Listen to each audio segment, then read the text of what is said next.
ஓம் சாந்தி. இன்று அறிவோமா ஆன்மீக பகுதியில் எதிர்மறை ஆற்றல் பரிமாற்றங்களின் சுழற்சியை உடைத்தல் பகுதி 4 பற்றி பார்ப்போம். 2 நபர்களிடையே எதிர்மறை ஆற்றல் பரிமாற்றத்திற்கான மூல காரணங்களில் ஒன்று ஆளுமை தன்மைகள் அல்லது இயல்புகளின் மோதல். இது தவறாக இருக்கும் நபர்களிடையே நடக்கலாம் அல்லது 2 நபர்களிடையே அவர்களில் ஒருவர் சரியானவராக மற்றவர் தவறானவராக இருக்கும்போது நிகழலாம். மேலும் வெகு அரிதாக இருவர் அவரவர் வழியில் மிகவும் சரியாக இருப்பார்கள். அவர்களுக்கு இடையே மோதல் நடைபெறுகிறது. ஏனெனில் சில நேரங்களில் இருவருடைய ஆளுமை தன்மைகள் மிக சரியாக இருக்கும். அவர்களுடைய சிந்தனையும் சரியாக இருக்கும். அவர்கள் செயல்படும் முறையும் சரியாக இருக்கும். ஆனால் அவர்கள் இருவரும் வேறுபட்டவர்களாக இருப்பார்கள். ஆளுமைகளின் இந்த மோதல் இரு தரப்பிலும் எரிச்சலை ஏற்படுத்துகிறது. அது வெறுப்பாக மாறுகிறது. பிறகு கோபமாக உருவெடுக்கிறது.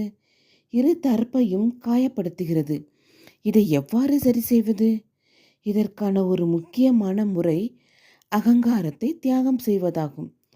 பெரும்பாலும் இருவருக்கும் இடையேயான எதிர்மறை ஆற்றல் பரிமாற்றத்திற்கு காரணம் இரு தரப்பிலும் உள்ள சூட்சுமமான அகங்காரமாகும்.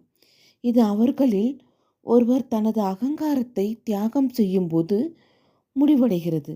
தன் அகங்காரத்தை தியாகம் செய்பவர் உறவுகளில் நல்லிணக்கத்தை ஏற்படுத்துவதால் வெவ்வேறு ஆளுமை தன்மைகள் கொண்ட குழுவில் ஆசீர்வாதங்களை பெற தகுதியானவர் என்று பெரும்பாலும் கூறப்படுகிறது.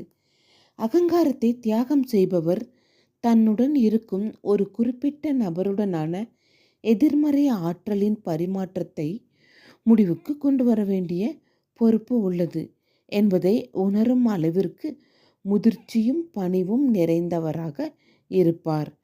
அப்படிப்பட்டவர் மென்மையான புத்தியுடையவராக இருப்பார். மேலும் சூழ்நிலைக்கு ஏற்றால் போல் தான் வளைந்து கொடுக்க வேண்டிய முக்கியத்துவத்தையும் எவ்வாறு எதிர்மறை ஆற்றலின் பரிமாற்றத்தை முடிவுக்கு கொண்டு வருவது என்பதையும் உணர்ந்து இருப்பார். அப்படிப்பட்ட நபர் சுப விருப்பத்தினுடைய கடலாக இருப்பார். அவர் தன்னுடைய சொந்த விருப்பத்தை தியாகம் செய்து இருப்பார். நான் விரும்பும் முறையில்தான் விஷயங்கள் நடைபெற வேண்டும் என்பதையும் அவர் தியாகம் செய்திருப்பார்.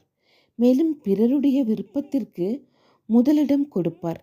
அப்படிப்பட்ட நபர் பிறரை தனிப்பட்ட முறையிலோ அல்லது குழுவிலோ அவருடைய வேலை செய்யும் முறையையோ அல்லது ஆளுமை தன்மையையோ மிக தாராளமாக பாராட்டுவார்.